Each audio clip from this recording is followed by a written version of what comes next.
Essa palavra a gente tem falado na célula e ela é baseada no livro Os Cristãos e os Desafios Contemporâneos do John Stott. Não sei quem já leu, quem já viu aí. É um livro muito, muito bom. Eu aconselho demais. E é isso que nós vamos conversar aqui hoje sobre o cristão, sobre nós e o nosso relacionamento com o mundo. Como que deveria funcionar, como que está funcionando. E é isso. A primeira pergunta que eu quero trazer para começar a nortear aí nossa conversa é: o cristão deve se envolver com o mundo? O cristão precisa se envolver com o mundo? Lá em Mateus 5, versículo 15 diz: E também ninguém acende uma candeia e a coloca debaixo de uma vasilha. Ao contrário, coloca no lugar apropriado. Assim ilumina a todos os que estão na casa. Assim brilha a luz de vocês diante dos homens, para que vejam suas boas obras e glorifiquem o Pai de vocês que está nos céus. Então a Bíblia é muito clara que a gente precisa se envolver, a gente precisa que as pessoas olhem para nós e não tem outra forma a não ser estando no meio, né? A não ser se inserindo no mundo. E muitas pessoas, ou às vezes nós mesmos, começamos a ficar, sei lá, com aquele medo. Se eu for me envolver com o mundo, eu vou me contaminar. Esse mundo é muito mal e tal, vou me isolar aqui, vou me santificar. Santificar é se separar, né? Então a gente às vezes pega isso ao pé da letra, vou me separar e não vou me envolver nada com o mundo. Mas a Bíblia é muito clara ao dizer que a gente é como se fosse uma luz e uma luz não fica debaixo da cama, ela fica num lugar que dá para as pessoas, dá para iluminar as pessoas. Então a gente precisa de estar onde as pessoas estão. A gente precisa se inserir no meio das pessoas. E João 17, a oração de Jesus por nós, lá no versículo 15 diz: Não rogo que os tires do mundo, mas que os proteja do maligno. Versículo 18: Assim como me enviaste ao mundo, eu os enviei ao mundo. Então Jesus disse isso, que orando ao Pai ele falou: Eu não quero que você tire eles do mundo. Porque se fosse assim, Jesus não precisava ter passado esses 2000 anos aí, ele já podia ter voltado muito antes, já podia ter levado a gente muito antes. Mas existe uma vontade de Jesus que a gente esteja no mundo. E ele diz isso, assim como Deus enviou Jesus ao mundo, ele também nos enviou ao mundo. Então a gente tem esse grande chamado de se envolver com o mundo. Então eu acho assim que qualquer barreira que você tem aí na sua cabeça, às vezes a gente tem, né? Ah, acho que não vou me envolver não, eu acho que isso aqui não é lugar de crente e tal. A gente, dependendo da coisa, não é lugar mesmo. Mas na maioria das vezes a gente precisa estar nesses meios de alguma forma, ou o nosso testemunho tem que chegar de alguma forma nesses lugares para iluminar, porque as pessoas que estão nas trevas precisam da luz para saber que elas estão nas trevas. Muitas vezes a pessoa tá lá fazendo tudo errado, está longe de Jesus e não sabe disso, até que chega alguém com a luz de Cristo e ilumina essa pessoa. Então o nosso papel é se envolver sim com o mundo, a Bíblia traz muita coisa sobre isso. E só que beleza, a gente também não vai ser doidão não, utópico não. Existem problemas de se envolver com o mundo. Qual o problema do cristão se envolver com o mundo? A palavra é basicamente essa. A gente tem que entender que a gente precisa se envolver e existem formas de não se contaminar, porque o grande problema de se envolver com o mundo é isso. A gente tem N exemplos de pessoas que foram evangelizar, começou bem com Deus e aí se perdeu lá no meio e voltou atrás à vida antiga. Enfim, essas coisas começam às vezes a afetar a gente. Às vezes a liderança fica preocupada em perder, né, os membros. Às vezes a gente mesmo fica preocupado em perder um irmão nosso, não quer que ele vá evangelizar, mas a gente precisa de perder esses medos, tipo assim, principalmente aquele versículo, maior que está em nós do que o que está no mundo. Então a gente tem que perder esse medo, tipo, eu não vou lá não porque eu vou me contaminar. Mas lógico, não é assim, a gente não vai de qualquer maneira. Se a gente for de qualquer maneira, um novo convertido, sei lá, foi liberto das drogas, vai lá no meio dos drogados, dos amigos evangelizar, vai cair de novo. Então tem várias coisinhas que que a gente tem para contornar isso que Jesus deixou para nós. Só que nada é desculpa para a gente se acomodar. Hoje o que eu mais percebo é, estamos sim preparados, mas ficamos acomodados atrás da desculpa de que não estamos preparados. É o que eu mais percebo. Não, melhor não ir porque senão a gente vai se contaminar. Ah, não, melhor não ir e tal, acho que eu não estou preparado. E um grande texto que me motiva quanto a isso é quando Jesus libertou os demônios daquele gadareno, que estava com a legião de demônios nele. E logo depois dele ter libertado, ele disse, vá anunciar, vá pregar. Então, e o ex-endemoniado, o gadareno, ele pediu Jesus, eu quero ir com você, deixa eu ir com você. E Jesus disse, não, volte para sua cidade e conte sobre isso. Ou seja, Jesus acabou de libertar, pensa nessa doideira, acabou de libertar o cara endemoniado e já falou, pode ir, vai pregar. Então, às vezes a gente exagera. Eu acho que a gente está muito mais desequilibrado para esse lado de preocupação excessiva. A gente só está preocupado que nós vamos contaminar. Meu Deus, não podemos fazer nada. Não podemos sair, não podemos nos envolver com o mundo. E, enfim, esse é um problema mesmo, se contaminar. Mas então, como não se contaminar? O que a Bíblia nos traz é ter a mente de Cristo em nós. A forma da gente não se contaminar é ter a mente de Cristo. Lá em Romanos 12, versículo super famoso aí, né? Romanos 12, 2 diz: não se amoldem ao padrão desse mundo, mas transformem-se pela renovação da mente, para que sejam capazes de experimentar e comprovar a boa, perfeita e agradável vontade de Deus. Filipenses 2, versículo 5 diz também: seja a atitude de vocês a mesma de Cristo Jesus. E 1 Coríntios 2, 16 diz: quem conheceu a mente do Senhor para que possa instruí-lo? Nós, porém, temos a mente de Cristo. Eu acho que isso precisa encorajar a gente. O que Jesus diz para nós? Que a gente tem a mente de Cristo. Que para a gente não se conformar com o que o mundo vive. Então, a única forma de a gente ir para o mundo sem se conformar com a forma que o mundo está vivendo, com o que é o mundo, é tendo a mente de Cristo em nós. A renovação da nossa mente, trocar mesmo de mentalidade, é a única forma de a gente ir para o mundo sem se contaminar. Então, mesmo o novo convertido ali, se ele entender isso, ele entender mesmo, receber do Espírito Santo essa mentalidade de Cristo, se alimentar da palavra e deixar que essa mentalidade de Cristo, a mente de Cristo, seja trocado mesmo, ele seja um novo homem, uma nova mente, ele não vai ter inclinação, pode até ter tentações, mas ele não vai querer voltar para aquela vida antiga, porque ele já não pensa mais com aquela mentalidade antiga, ele tem a nova mente. E quando a gente é nova criatura, as coisas velhas já passaram e tudo se fez novo. E uma coisa é ser equilibrados, porque às vezes a gente, pelo desequilíbrio, a gente desanima. Por exemplo, às vezes a gente fala, não, esse mundo já era mesmo. Eu não tenho ânimo nenhum de pregar, eu acho que já estamos no fim dos tempos mesmo. A Bíblia diz que o que é sujo vai se sujar mais ainda, e o mundo jaz do maligno. E é isso mesmo, vai piorar, vai vir a guerra mesmo, vai vir coisas terríveis. E eu percebo que isso causa um grande desequilíbrio para muitos de nós, que a gente começa a ficar pessimista com tudo. A gente acha que o mundo não vai mudar, que não tem jeito, e não prega por causa disso. Não se envolve também em questões do mundo também. A gente precisa de advogados, de policiais cristãos, a gente precisa de políticos cristãos, a gente precisa de cristão em todo canto dessa sociedade, professores. E quando o cristão começa a falar, não vou me envolver com isso não, acho que isso não é lugar de cristão, eu acho que política não tem jeito mesmo, nada vai mudar e tal, e vai desequilibrando a gente. E o que acontece?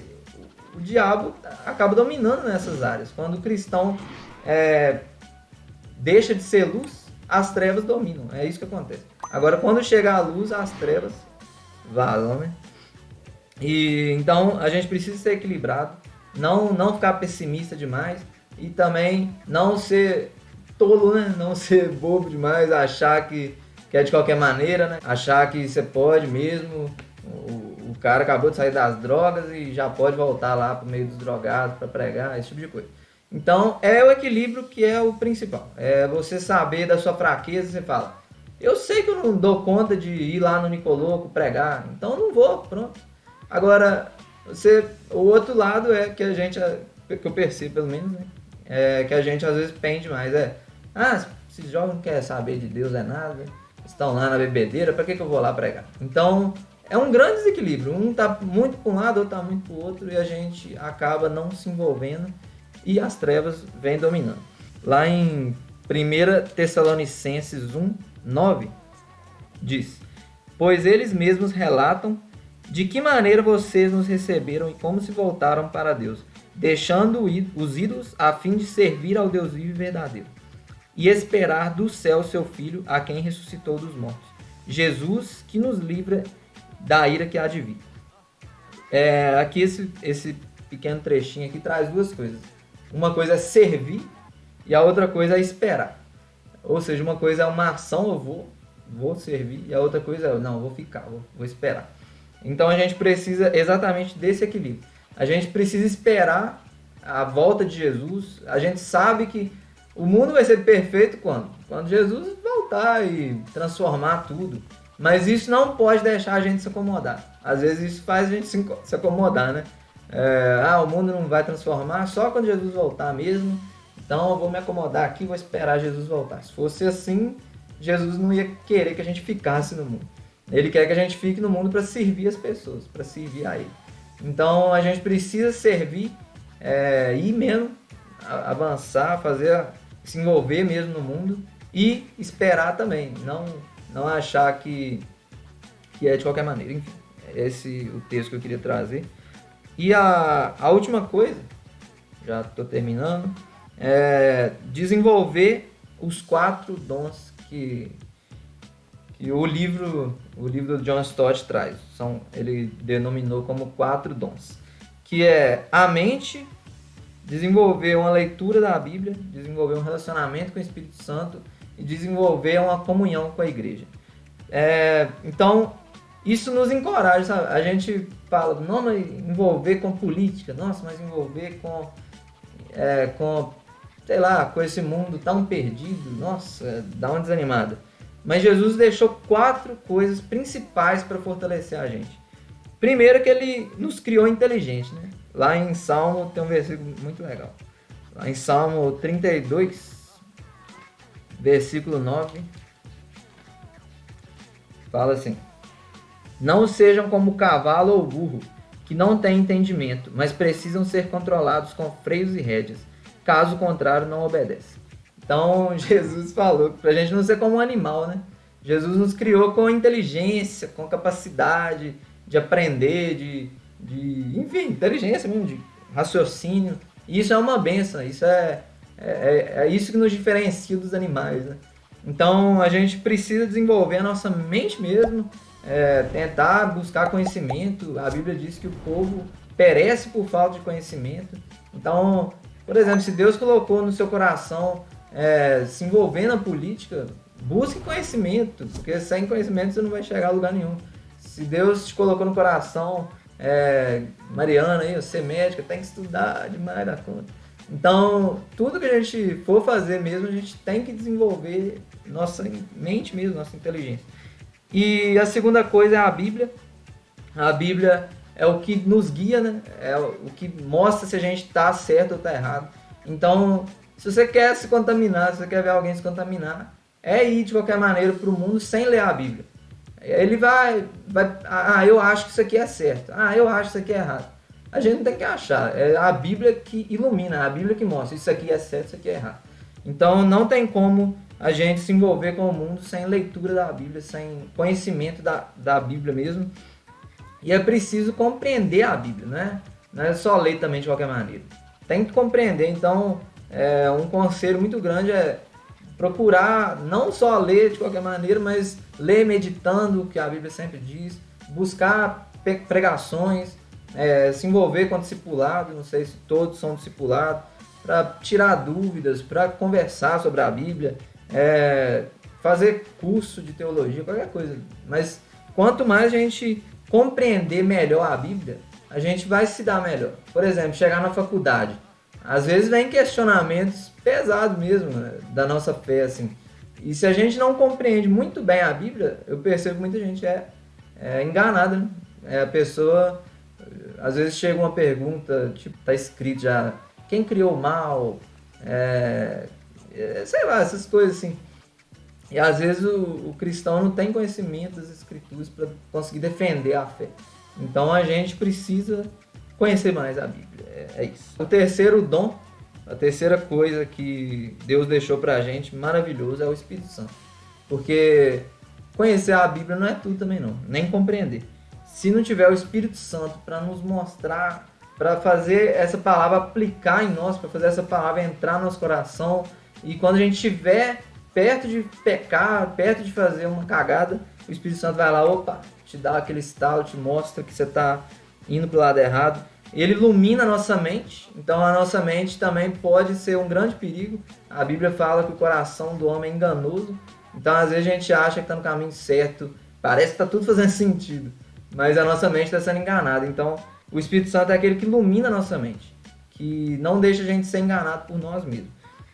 E o Espírito Santo, ele abre a palavra, ele faz a palavra ter sentido para nós. Então a única forma também é relacionamento com o Espírito Santo, é comunhão com o Espírito Santo.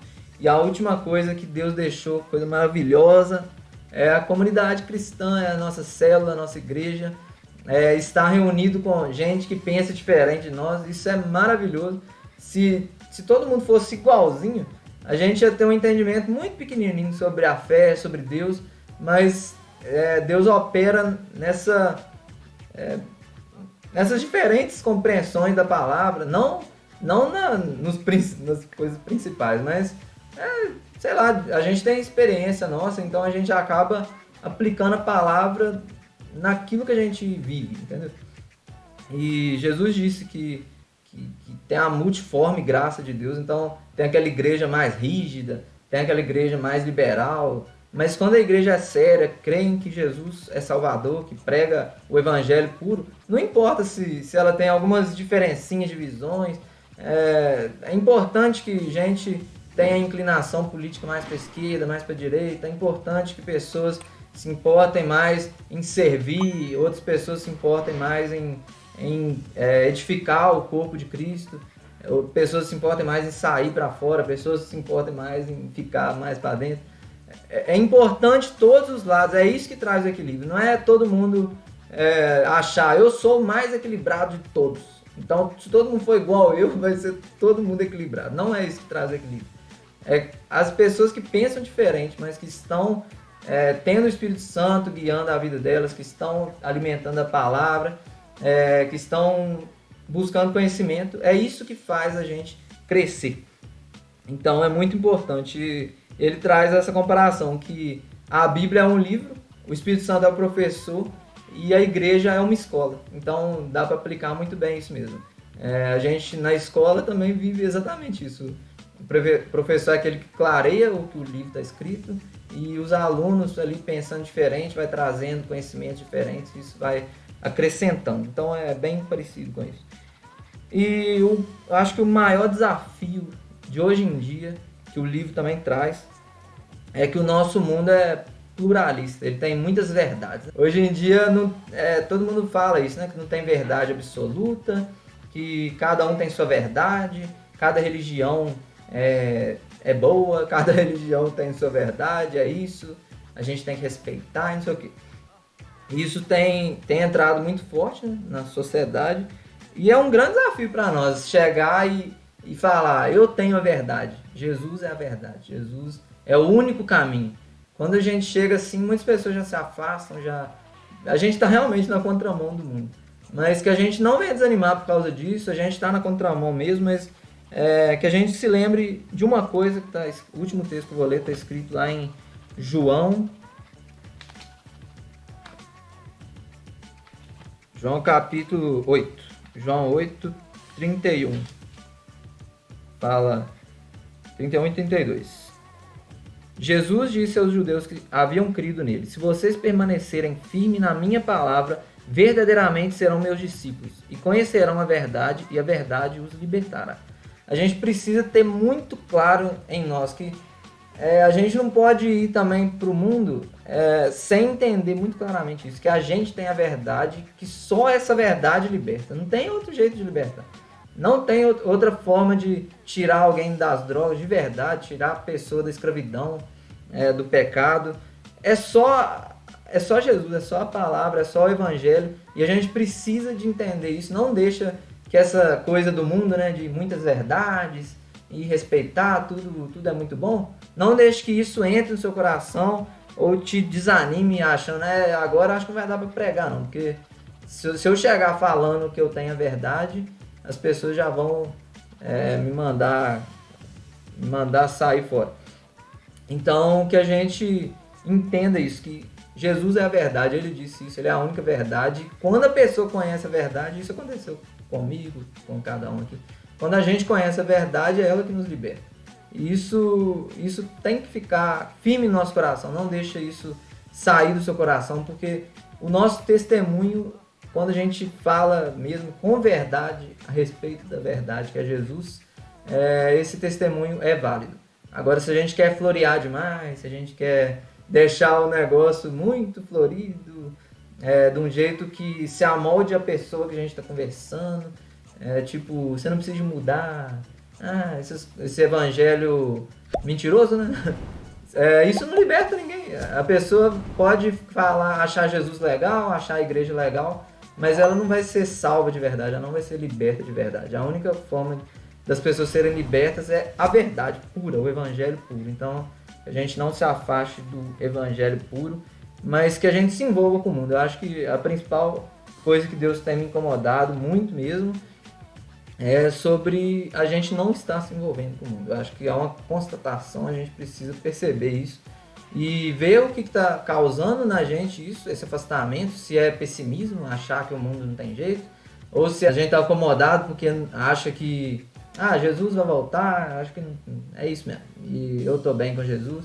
Então que a gente não deixe essas desculpas impedir a gente de influenciar, de entrar no mundo mesmo e ser luz ali dentro. É isso, a gente tendo a mente de Cristo, sendo equilibrado e tendo uma mente melhorada, ler a Bíblia, ter relacionamento com o Espírito Santo, comunhão com a igreja, a gente vai ser influente no mundo, a gente vai fazer diferença. E eu queria agradecer muito aí a oportunidade. Deus abençoe todos aqui.